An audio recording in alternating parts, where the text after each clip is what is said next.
Welcome to குணாஸ் kitchen. இன்றைக்கி முருங்கைக்கீரை சட்னி எப்படி செய்கிறதுன்னு நம்ம பார்க்கலாம். அதுக்கு நான் 5 கைப்பிடி முருங்கைக்கீரை நல்லா கழுவிட்டு எடுத்து வச்சுருக்கேன்.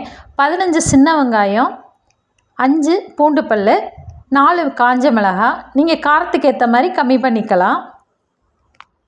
நான் 3 ஸ்பூன் வானலியில் எண்ணெய் ஊற்றி வெங்காயம் பூண்டையும் நல்லா வதக்கிக்கலாம். வெங்காயம் பூண்டு இப்போ நல்லா வதங்கிடுச்சு. நான் மிளகாயும் சேர்த்து வறுத்துக்கிறேன். வறுத்துட்டு கொஞ்சம் கருவேப்பிலை, கொஞ்சம் மல்லித்தலை நம்ம சேர்த்து அதையும் நம்ம வறுத்துக்கலாம். இது இட்லி தோசைக்கு செமையாக இருக்கும். ஹெல்த்தும் கூட. குழந்தைங்களுக்கு நீங்கள் செஞ்சு கொடுங்க, நல்லா விரும்பி சாப்பிடுவாங்க. இப்போ நான் கருவேப்பிலை, கொத்தமல்லி தலை சேர்க்குறேன். இதையும் வதக்கிட்டு நம்ம முருங்கைக்கீரையும் சேர்த்து வதக்கிக்கலாம்.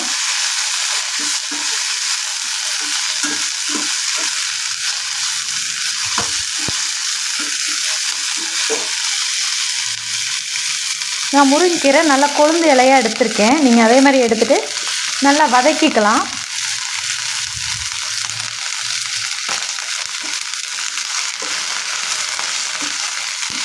இப்போ எனக்கு கீரை நல்லா வதங்கிருச்சு.